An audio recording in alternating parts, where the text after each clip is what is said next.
Dios le bendiga, querido hermano, en este día. Espero que se encuentren bien en su casa junto a sus familias. El Señor me ha honrado nuevamente en entregar la palabra, en ministrar su palabra.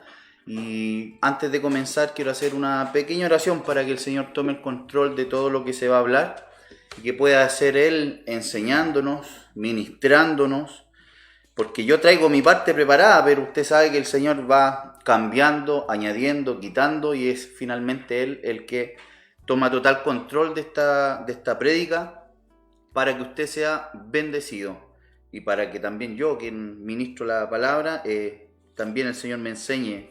No porque yo la diga, me resto, sino que el Señor también me va enseñando a medida que voy predicando. Así que cierre sus ojitos ahí donde está. Padre, te damos gloria, honra, alabanza en este día.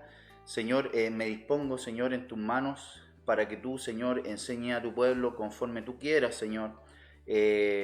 Utilízame, Señor, úsame como un instrumento para que tu nombre sea glorificado y exaltado, para que tu Hijo amado, Jesucristo, el único, unigénito Hijo de Dios, sea bendecido, Padre, en el nombre de Jesús. Bendice esta prédica, Señor mío. Prepara, Señor, mi corazón, mis palabras, que sean las precisas, Señor. En el nombre de Jesús, amén y amén. Bueno, para comenzar, veremos hoy un capítulo, un pasaje de la Biblia que se encuentra en el Evangelio de Juan, capítulo 8. Vemos en este pasaje una de las tantas veces que Jesús fue confrontado, fue enfrentado por los fariseos y por los maestros de la ley, quienes constantemente lo iban persiguiendo y buscando errores en él y en su mensaje. ¿Para qué? Para finalmente tener pruebas para eliminarlo. Ese era el fin que ellos tenían. Fue en este contexto que se da este pasaje de San Juan capítulo 8, donde Jesús, en medio de toda su predicación, ya que todas sus palabras son ricas espiritualmente, pero hay una frase en especial que dice en medio de su predicación que la primera vez que yo la leí me causó mucha extrañeza, porque creo que siempre uno la pasa por alto esta frase. La vamos a leer pronto. La pasa por alto. Entonces ese día el Señor me ministraba y me hizo profundizar en esta frase que vamos a comentar. Así que si usted gusta, busque en su Biblia el capítulo del Evangelio de San Juan, capítulo 8, versículo 48 en adelante. Lo vamos a leer completo. Déjeme buscarlo acá, por favor. 48 en adelante. Y por título lleva la preexistencia de Cristo. Y dice en el versículo 48, respondieron entonces los judíos y le dijeron, ¿no decimos bien nosotros que tú eres samaritano y que tienes un demonio? Como le expliqué, esta discusión ya venía de antes, ya venían los ánimos acalorados y llega un punto en que esta gente o estas personas, los que oían el mensaje de Cristo, pasaron los límites, ¿ya? La palabra nos dice que el Señor fue expuesto a vituperio y oprobio. Nosotros no entendemos muy bien qué significan estas palabras muchas veces, pero vituperio y oprobio es casi como decir garabatos en nuestra propia lengua. Es como casi decir ofensas muy, muy profundas. Entonces el Señor fue expuesto a este tipo de ofensas. De hecho, en este versículo preciso dice la Nueva Traducción Viviente que le dijeron samaritano endemoniado. Decirle samaritano a un judío era una ofensa muy profunda, pero ya decirle samaritano endemoniado era una ofensa muy profunda por dos. Entonces ya con palabras no hallaban cómo insultarle al Señor. Respondió Jesús y les dijo, yo no tengo demonio, antes honro a mi Padre y vosotros me deshonráis.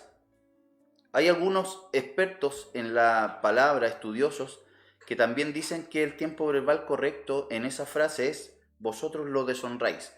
Pero aunque sea me deshonráis o lo deshonráis, sabemos que es lo mismo, porque ellos dos son uno. Pero yo, dice en el versículo 50, no busco mi gloria. Hay quien la busca y juzga. Ese es el Padre. Y el versículo 51 dice, de cierto os digo, este tipo de frases la escuchamos muy a menudo o la leemos muy a menudo en los evangelios. De cierto. Lo que quiere decir en nuestra lengua un poco más cercana es, les estoy diciendo la verdad o les digo realmente la verdad. Eso es lo que dice de cierto digo. O sea, es como casi que el Señor estuviera rogando que le creyeran. Les digo la verdad. Y luego les dice, el que guarda mi palabra nunca verá muerte. Entonces, en el versículo 52, los judíos le dijeron, ahora conocemos que tienes demonio. Abraham murió y los profetas. Y tú dices, el que guarda mi palabra nunca sufrirá muerte. Acá vemos un ejemplo que es muy común también en los evangelios, en el que el Señor se movía en esferas espirituales. El Señor se movía en las alturas espirituales, se movía en el Espíritu, vivía en el Espíritu, hablaba en el Espíritu. Al contrario de los oyentes o de la gente común en ese tiempo, que vivían en la carne, hablaban en la carne. Entonces cada vez que el Señor entraba en conflictos con estas personas, estaba un choque del espíritu con la carne. El Señor decía, no moriréis. Pero ellos decían, bueno, Abraham murió. Ellos lo tomaban todo de forma literal. Y lo vemos hasta en estos días, que los judíos no reconocen al Señor como el Mesías por tomar muchas veces la Biblia de forma literal. Ejemplo, la palabra dice en el Antiguo Testamento, la atarás a tu cuello, la tendrás cerca de tu corazón y en tu mente, ¿cierto? Habla de la palabra. Entonces los judíos, ¿qué hicieron? La tomaron de forma literal y ahora se amarran un cuerito. Yo no sé si usted ha visto alguna vez un judío que se amarra un cuerito negro aquí en el brazo izquierdo, y que tiene una cajita acá, que está unos versículos bíblicos que están cerca del corazón, y luego sigue y se amarran acá en la frente con una cajita negra, que también hay unos versículos bíblicos, porque ellos lo toman de forma literal.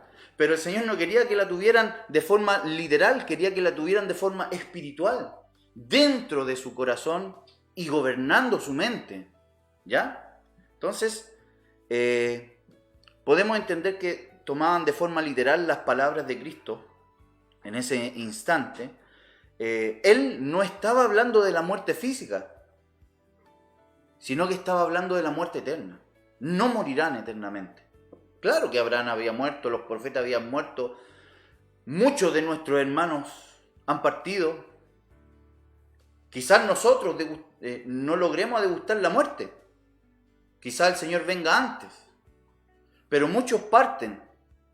Pero la muerte de la que está hablando el Señor, que no morirá, está basada en Mateo 10, 28, en donde dice, y no temáis a los que matan el cuerpo, mas el alma no pueden matar. Temed más bien a aquel que puede destruir el alma y el cuerpo en el infierno. Ahí uno ve la diferencia entre las dos muertes. Una muerte física de la que todos estamos sujetos y una muerte espiritual de la que el Señor libra si tú le reconoces como Señor y Salvador. Una muerte espiritual de la que los hijos de Dios no pasarán por ella. Porque finalmente tenemos que entender que Jesús vino a salvar el alma, no el cuerpo. Vino a salvar y a convertir el alma. Eso tenemos que tenerlo claro como hijos de Dios. El Señor vino a salvar nuestra alma. Lo que a Él le interesa de nosotros es nuestra alma. Bueno, también nuestro cuerpo. Dice que somos templo del Espíritu Santo. También debemos cuidarlo. Pero la salvación es para el alma. De hecho, una palabra en griego para convertir el alma es metanoia. Y en hebreo es teshuvá. O sea, cuando hablan de convertimiento, en griego es metanoia y en hebreo es techuvá. Cuando Juan el Bautista bautizaba en el Jordán, los judíos iban haciendo techubá al río. Arrepentimiento. ¿Qué significa? No es un arrepentimiento superficial. Es un cambio de conducta. Es un cambio de mente. Es un cambio de estilo de vida completamente brusco. Es como que voy caminando para allá y ahora, boom, camino para allá. Eso es un convertimiento.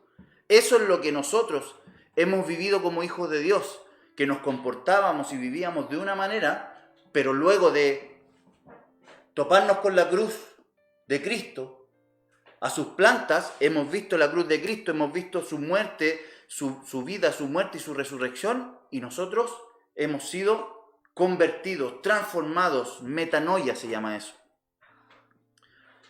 Bueno, en el versículo 53 continuamos. Continúa este altercado y dice, ¿eres tú, le dicen los judíos al Señor, ¿eres tú acaso mayor que nuestro padre Abraham, el cual murió? Y los profetas murieron, también le dicen. ¿Quién te haces a ti mismo? Respondió Jesús, si yo me glorifico a mí mismo, mi gloria nada es. Mi Padre es el que me glorifica, el que vosotros decís que es vuestro Dios. Pero vosotros no le conocéis, mas yo le conozco. Y si dijere que no le conozco, sería mentiroso como vosotros. Pero le conozco y guardo su palabra. Ese guardo su palabra es la cumplo. Cumplo su palabra. ¿Por qué el Señor cumple su palabra? Porque Él es la palabra. El Señor es una Biblia andante. El Señor vino a cumplir aquello que se habla en el Antiguo Testamento. Vino a cumplir aquello que estaba escrito del ungido. Porque la Biblia de tapa a tapa habla de Jesucristo en el Antiguo y en el Nuevo. Toda tradición, toda forma de sacrificio, todo estilo de vida, todo habla de Jesús. Entonces el Señor dijo, yo vine a cumplir las profecías que se hablaban de mí. Y aquí está la frase de la que yo hablaba en el principio.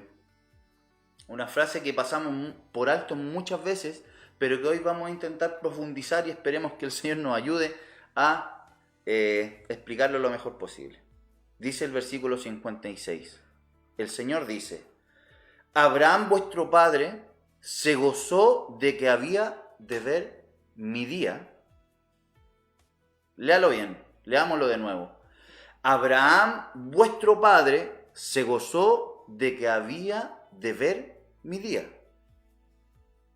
Ahora la pregunta es, ¿cuándo Abraham vio el día del Señor?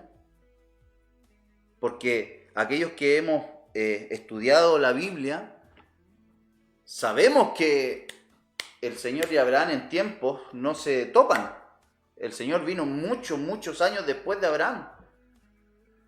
Sabemos también que Abraham vivió muchas teofanías, muchas experiencias divinas, ¿ya? Muchas experiencias con el Señor, espirituales. Sabemos cuando el Señor iba a destruir Sodoma y Gomorra, se presenta en la carpa de Abraham, ¿cierto? Pero dice la palabra que vienen 2 ángeles y un tercero, que no dice que es un ángel, ¿ya? Sabemos que tenía este tipo de experiencias. Pero en esa experiencia específicamente de Sodoma y Gomorra, en ningún punto se habla del día del Señor o se deja entrever el día del Señor. Porque aquí lo que dice es que Abraham, vuestro padre, se gozó de que había de ver mi día. O sea, lo que está diciendo el Señor en otras palabras es, Abraham se alegró de que me iba a ver, de que iba a ver mi obra, de que me iba a conocer, de que iba a saber lo que yo iba a hacer más adelante. Y después dice, y lo vio y se gozó. O sea que lo vio.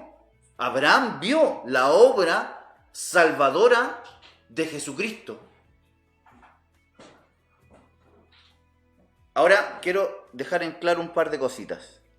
Cuando dice Abraham vuestro padre se gozó de que había de ver mi día, esa palabra gozo, se gozó, viene de una palabra griega que es agaliao, que no es solamente alegrarse, sino que significa saltar de gozo. O sea, ¿qué fue lo que descubrió Abraham o qué fue lo que vio Abraham que lo hizo saltar de alegría? Luego esa palabra que dice, Abraham vuestro padre se gozó de que había de ver, la palabra ver mi día, viene de una palabra griega que significa, que es eido, y significa percibir, reconocer, saber, comprender, entender.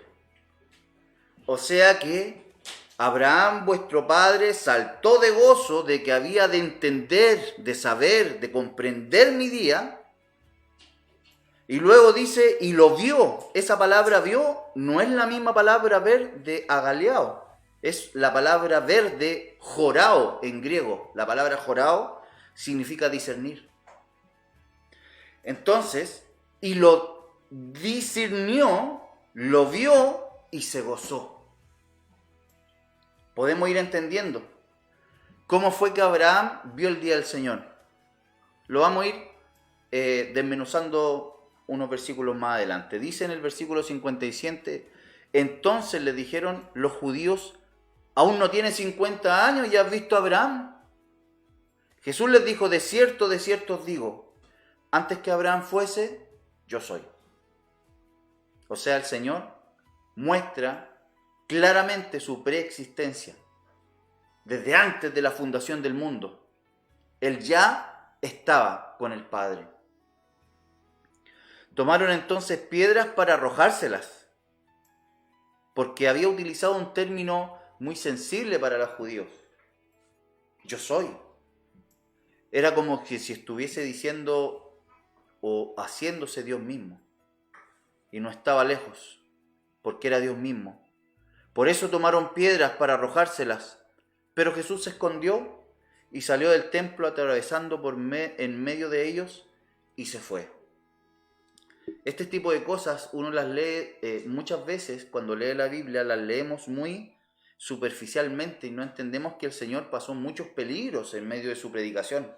Él sabía que un día iba a morir en la cruz del Calvario, pero no estaba exento de vivir situaciones peligrosas como esta, como que estuvieron a punto de apedrearlo muchas veces. Como que estuvieron a punto de lapidarlo, de arrojarlo por un precipicio, de querer matarlo ahí mismo a golpes. Siempre, muchas veces el Señor estuvo en medio de esas situaciones. De hecho, acá dice que se escondió. Se escondió y salió del templo. ¿Ya? Pero lo que nos convoca es cuándo Abraham vio el día del Señor y por qué tuvo tanto gozo. Tenemos que ir a Génesis capítulo 22. Por favor, busquen su Biblia, Génesis capítulo 22. Espero que no esté siendo muy enredado o con muchos versículos que marean o palabras que marean, pero espero en el Señor que esté siguiéndome. En el capítulo 22 de Génesis, desde el versículo 1 en adelante, vamos a unir esta frase que dijo el Señor con cuándo se cumplió. ¿Cuándo fue que Abraham vio al Señor o vio la obra redentora de Cristo? Capítulo 22, versículo 1 dice: Aconteció después de estas cosas que probó Dios a Abraham y le dijo: Abraham, y él respondió: heme aquí. Y dijo en el versículo 2: Toma ahora tu hijo. Ponga atención en esto. Tu único, Isaac. Segundo, a quien amas, ¿ya? Y vete a tierra de Moriah. Tierra de Moriah es actualmente la tierra de Jerusalén, el monte de Jerusalén, tierra de Moriah, según Segunda de Crónicas 3:1. Moriah es Jerusalén. Y ofrécelo allí en holocausto sobre uno de los montes que yo te diré. ¿Ya? Quiero que ponga atención en esto. Toma ahora tu hijo, tu único, a quien amas, 3, y ofrécelo en holocausto, 4. Son 4 puntos. Y estos 4 puntos hacen una analogía con el Señor o con la obra redentora de Cristo, porque lo primero es que Dios mismo le dice a Abraham, toma a tu hijo. Y segunda de Pedro, capítulo 1, versículo 17 y 18, dice, dice de Cristo, pues cuando él recibió de Dios Padre honra y gloria, le fue enviada desde la magnífica gloria una voz que decía, esto lo está diciendo Pedro como testigo presencial, ni siquiera está hablando Pedro como que algo que le contaron. Estamos leyendo el testimonio personal de Pedro. Dice, pero cuando él recibió de Dios Padre honra y gloria, le fue enviada desde la magnífica gloria una voz que decía, este es mi Hijo amado, en el cual tengo complacencia. Y nosotros oímos esta voz enviada del cielo cuando estábamos con él en el Monte Santo. Pedro es testigo de que Jesús era el Hijo amado. Eso, el Hijo amado. Porque uno de los 2 puntos de la analogía dice, toma a tu hijo a quien amas. Y Jesucristo era el Hijo amado. Pero también Dios le dice a Abraham, tu único. Tu único. Y primera de Juan, capítulo 4, versículo 9, dice, en esto se mostró el amor de Dios para con nosotros, en que Dios envió a su Hijo unigénito, único, al mundo, para que vivamos por él. ¿Ya? Entonces, vemos la analogía entre Isaac y Jesús, en que ambos eran hijos, amados, únicos. Pero luego le dice, y sacrifícalo. Dios le dice a Abraham, sacrifícalo. Y ofrécelo en holocausto. Y según Hebreos capítulo 7, versículos 26 y 27, dice lo siguiente de Jesús. Porque tal sumo sacerdote nos convenía, santo, inocente, sin mancha, apartado de los pecadores y hecho más sublime que los cielos, que no tiene necesidad cada día como aquellos sumos sacerdotes de ofrecer primero sacrificios por sus propios pecados y luego por los del pueblo, porque esto lo hizo Jesús una vez y para siempre, ofreciéndose a sí mismo, ofreciéndose en holocausto, como Isaac, que fue ofrecido en holocausto. De hecho, Hebreos, un par de capítulos más adelante, capítulo 9, versículo 14, dice, ¿cuánto más la sangre de Cristo, el cual mediante el Espíritu Eterno se ofreció a sí mismo sin mancha a Dios? Ahí vemos la analogía entre Isaac y el Señor, y el sacrificio del Señor. Vamos a seguir leyendo. En el capítulo 22 de Génesis, versículo 3, continuamos.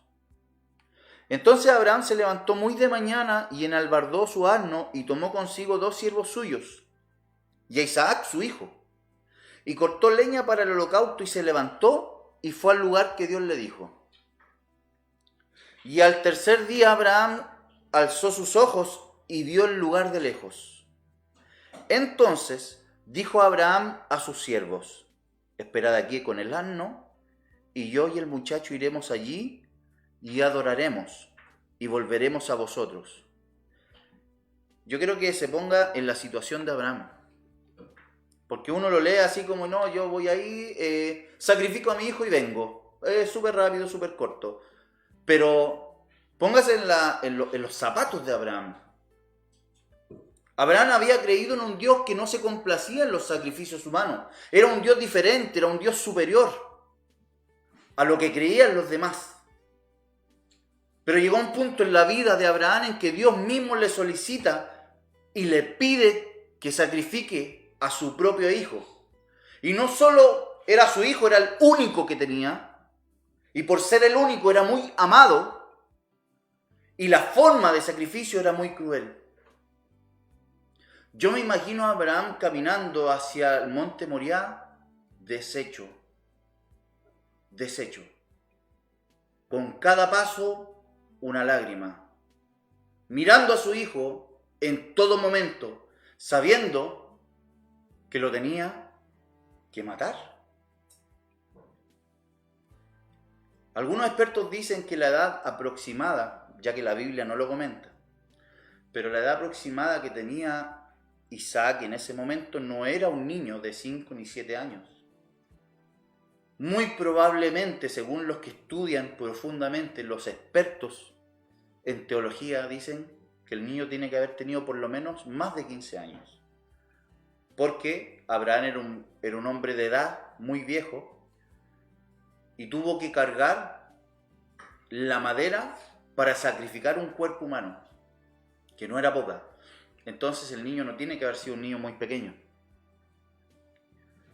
Algunos dicen que tenía entre 20 y 35 años.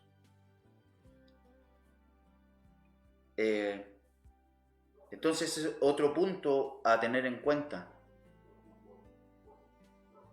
Tenemos que tener en cuenta que Isaac se iba dando cuenta de lo que iba a suceder. Isaac, podemos pensar que quizás en un punto voluntariamente aceptó el sacrificio. Pero vamos a seguir leyendo. Dice, entonces dijo Abraham a sus siervos, esperad aquí con el asno y yo el muchacho iremos hasta allí y adoraremos. Este punto es muy importante, porque así como iba deshecho, así como iba con mucha pena, porque sabía que tenía que sacrificar a su hijo por orden de Dios, cuando le dice a sus siervos que iban, él dijo, iremos allí y adoraremos. Eso muestra el corazón de Abraham. Eso muestra el temor de Dios de Abraham. Eso muestra la reverencia y la obediencia de Abraham para con Dios. Él en ningún punto se ve, o la Biblia no relata en ningún punto que él hubiese ido a regañadientes, en contra, taimado, o quizás queriendo o dudando. En ningún punto, en todos los puntos podemos ver que Abraham va voluntariamente en obediencia al Padre, junto a su hijo. Entonces, en el versículo 6 del capítulo 22 de Génesis, versículo 6 dice, y tomó Abraham la leña del holocausto y la puso sobre Isaac, su hijo. Y él tomó en su mano el fuego y el cuchillo, y fueron ambos juntos. Aquí notamos que Isaac era quien llevaba la leña. Iban ambos juntos. Ahora, ¿por qué dice que Abraham tomó la leña del holocausto y la puso sobre Isaac, su hijo? Es otra analogía con el padecimiento de Cristo. El Evangelio de Juan, capítulo 19, versículo 17, dice de Jesús, y él cargando su cruz, salió al lugar llamado de la calavera, en hebreo Gólgota. La calavera es un sector que está fuera de las paredes de Jerusalén. Es un monte aparte del monte Moriah. Por eso el Señor, cuando le dice a Abraham, anda a Moriah y sacrifica al niño en el monte que yo te diré. Estoy muy seguro, según lo que dice la Biblia, que tiene que haber sido el lugar exacto donde murió el Señor. Dice, y él cargando su cruz salió al lugar llamado la calavera. Esto es una analogía. El Señor iba cargando su cruz, Isaac iba cargando madera. Y en el versículo 7 dice, entonces habló Isaac a Abraham su padre y le dijo, Padre mío. Y él respondió, heme aquí, hijo mío. Y él dijo, he aquí el fuego y la leña, mas ¿dónde está el cordero para el holocausto? Y respondió Abraham, Dios se proveerá de cordero para el holocausto, hijo mío. E iban juntos. Podemos entender que la caminata era silenciosa. Quizás a Abraham se le hizo muy largo ese espacio recorrido. Y podemos ver que las únicas palabras que cruzaron fueron estas. ¿Dónde está el cordero? Y él le dice, bueno, Dios se va a proveer de un cordero. Creo en mi corazón que Isaac ya iba entendiendo quién era el cordero. En el versículo 8, y respondió Abraham, Dios se proveerá del cordero, hijo mío. E iban juntos. En el Evangelio de Juan, capítulo 1, versículo 29, dice lo siguiente. El siguiente día vio Juan a Jesús que venía a él y dijo: he aquí el Cordero de Dios que quita el pecado del mundo. Es otra analogía entre Isaac y Jesús. Isaac fue el cordero para el holocausto, pero Jesús era el cordero que quitaba el pecado o que quita el pecado del mundo. En el versículo 9, y cuando llegaron al lugar que Dios le había dicho, edificó allí un altar y compuso la leña y ató a Isaac su hijo. Póngase un momento en la posición de Abraham, llegando al lugar y edificando un altar para sacrificar a su hijo. Es un retrato, una foto muy triste, componiendo la leña con sumo cuidado y luego atando a su propio hijo. Ahora entendemos que Isaac era quizás un joven o un hombre ya maduro, era grande, quien podría haber hecho fuerza y quizás irse en contra de ese pobre viejito que tenía muchos años. Y muy probablemente pudo haber escapado de ahí. Pero vemos que él se deja atar. Y lo puso en el altar sobre la leña. Vemos a Abraham poniendo sobre el altar, sobre la leña, a su propio hijo. Lo vemos también en Isaías 53, capítulo 6 y 7, en donde dice: todos nosotros nos descarriamos como ovejas, cada cual se apartó por su camino, mas Jehová cargó en él el pecado de todos nosotros.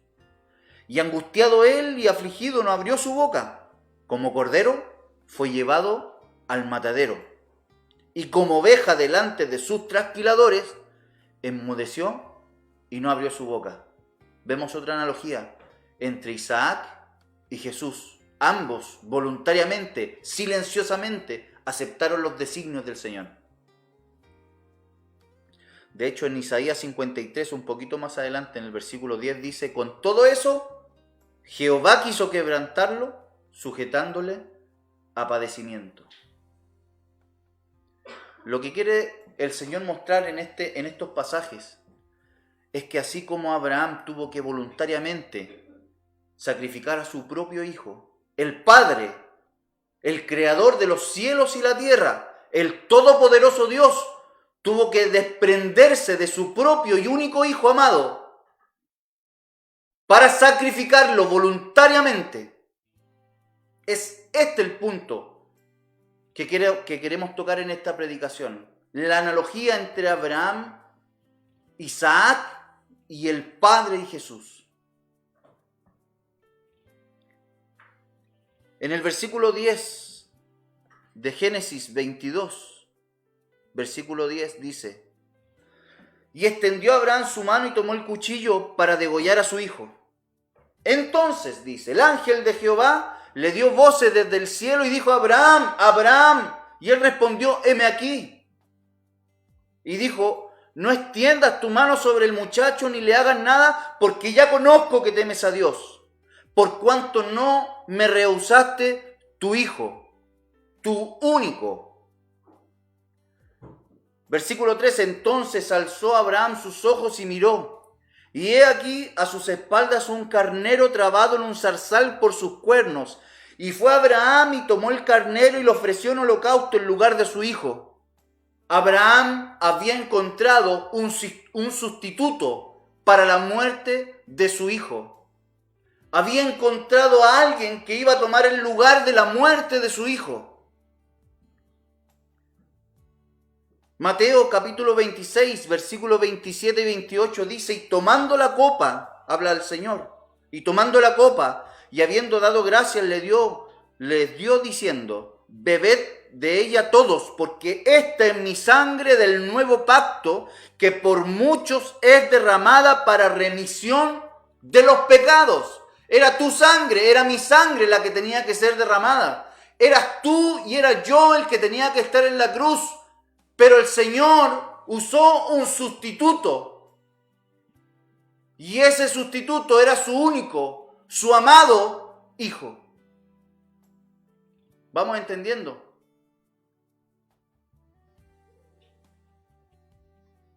En 2 Corintios capítulo 5, versículo 21, dice del Señor: al que no conoció pecado, por nosotros lo hizo pecado, para que nosotros fuéramos hechos justicia de Dios en él.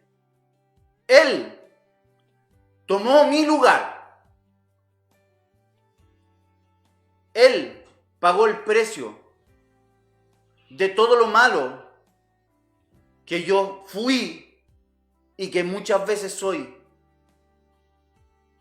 Él pagó mi deuda y también la tuya.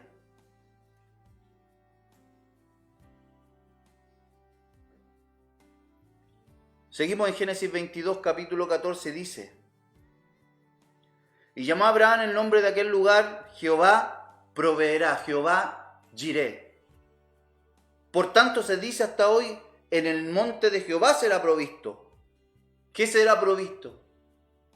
Jehová proveerá un sustituto. Eso quiere decir, eso es esa connotación que quiso darle a Abraham. Jehová proveerá un sustituto.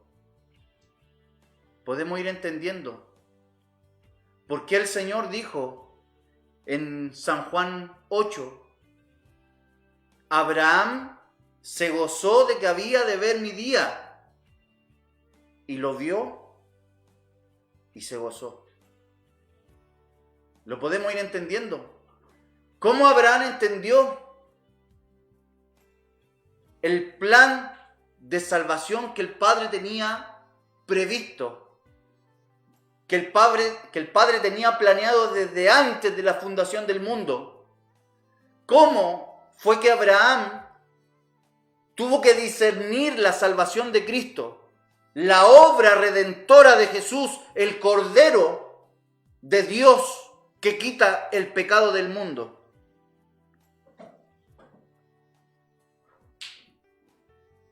Versículo 15 de Génesis 22 dice: llamó el ángel de Jehová a Abraham por segunda vez desde el cielo, y dijo: por mí mismo he jurado, dice Jehová, que por cuanto has hecho esto, y no me has rehusado tu hijo, tu único hijo, de cierto te bendeciré y multiplicaré tu descendencia como las estrellas del cielo, y como la arena que está a la orilla del mar, y tu descendencia poseerá las puertas, o sea, las ciudades de tus enemigos. Y en tu simiente serán benditas todas las naciones de la tierra, por cuanto obedeciste mi voz. ¿A quién le hablaba el ángel? ¿Le estaba diciendo a Abraham acerca de Isaac? ¿O le estaba diciendo al Señor? Leamos de nuevo. Y dijo: por mí mismo he jurado, dice Jehová, por cuanto has hecho esto y no me has rehusado a tu hijo, tu único hijo. Pare ahí y busque Hebreos 6:13, donde dice: porque cuando Dios hizo la promesa a Abraham, no pudiendo jurar por otro mayor, juró por sí mismo. De cierto te bendeciré y multiplicaré tu descendencia como las estrellas del cielo y como la arena que está a la orilla del mar, y tu descendencia poseerá las ciudades o las puertas de sus enemigos. Y en tu simiente, este punto es muy importante, Dios le está diciendo a Abraham: y en tu hijo, en el único, en el amado, serán benditas todas las naciones de la tierra. O sea, que podemos ver desde el cielo al Padre mirando esta escena del sacrificio de Isaac, y lo que estaba viendo en realidad era la muerte de Cristo. Tal como sucede en todo el Antiguo Testamento. Porque todos los sacrificios de corderos y de animales que se hacían en el tabernáculo, todo representa a Cristo. Todos los muebles, el mobiliario que estaba dentro del tabernáculo, todo representa a Cristo. La primera vez que pecó Adán y Eva, que fueron echados desde el Edén, lo primero que hizo el Padre, un sacrificio, un holocausto, un cordero que tuvo que pagar el precio para vestirlos con las pieles a Adán y Eva, para cubrir el pecado de Adán y Eva. Todo representa a Cristo. Cuando el Padre vio que Adán y Eva habían pecado, lo primero que habla y lo primero que dice, bueno, un día vendrá uno que aplastará la cabeza del enemigo. Estaba hablando de Cristo. Toda la Biblia, todo el Antiguo Testamento, cada imagen es Cristo. Y volvió, en el versículo 19, volvió Abraham a sus siervos y se levantaron y se fueron juntos a Beerseba, y habitó Abraham en Beerseba. Ahora quiero que busquemos un par de versículos más, ya estoy terminando, por favor, no se me canse, y espero que podamos entender la analogía, la comparación de estas dos historias, de estos dos pasajes. Hebreos capítulo 11, versículo 17 al 19 dice lo siguiente. Después de que hemos leído todo, la historia de Abraham e Isaac, entenderemos de forma diferente estos pasajes. Dice, por la fe Abraham, cuando fue probado, ofreció a Isaac, a aquel que había recibido las promesas, ofrecía a su unigénito. Habiéndosele dicho, en Isaac te será llamada descendencia, pensando que Dios es poderoso para levantar aún de entre los muertos, de donde en sentido figurado también lo volvió a recibir, prefigurando, esto no lo dice la Biblia, lo digo yo, prefigurando la muerte y resurrección de Cristo. O sea, que Abraham había recibido un hijo. Primero había recibido la circuncisión, había recibido las promesas sobre su vida, había recibido la promesa de un hijo, había recibido que ese hijo iba a ser próspero, había recibido que su hijo se iba a multiplicar, había recibido la tierra por la que él transitaba como un peregrino. Y cuando Dios le pidió a su hijo, él lo entregó e iba pensando que Dios es poderoso aún para levantar entre los muertos a su hijo. Eso era lo que pensaba Abraham. Quizás Dios me está haciendo matarlo, pero Él puede levantarlo, Él puede resucitarlo. Y no estaba equivocado. No estaba equivocado. Porque muchos años después, el Padre sacrificó a su propio Hijo. Y por su poder pudo levantarlo.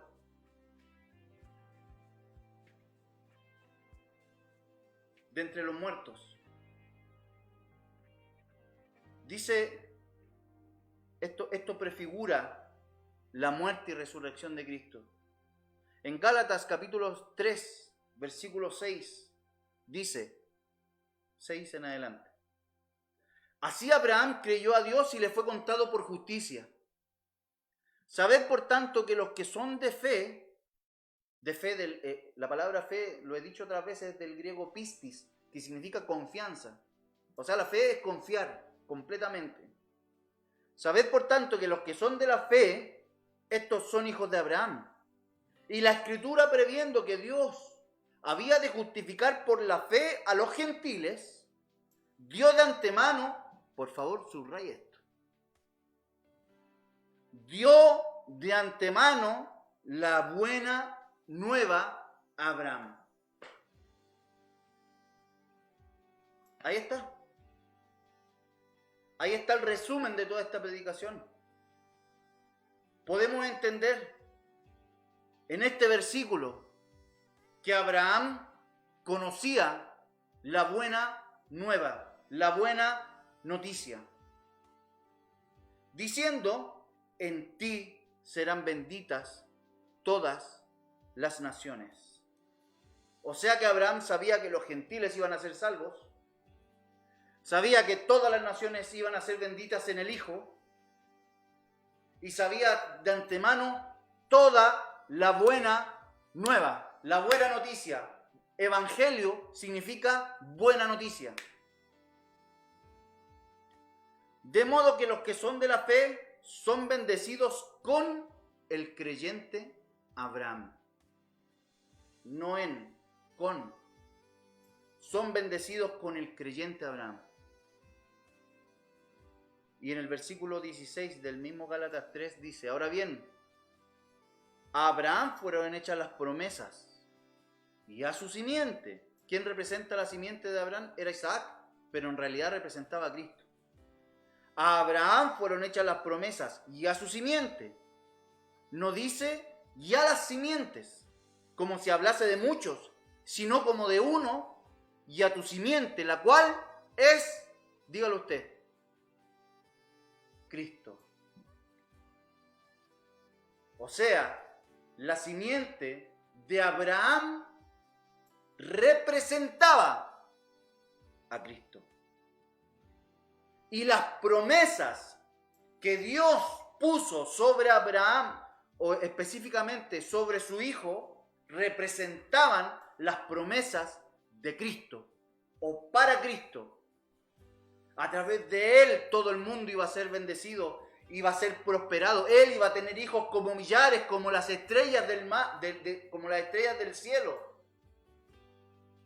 Todo el Testamento, el Antiguo Testamento, el Nuevo Testamento, todo de tapa a tapa habla de Cristo. Y ya terminando, busquemos Santiago capítulo 2, versículo 21 al 23, y dice lo siguiente.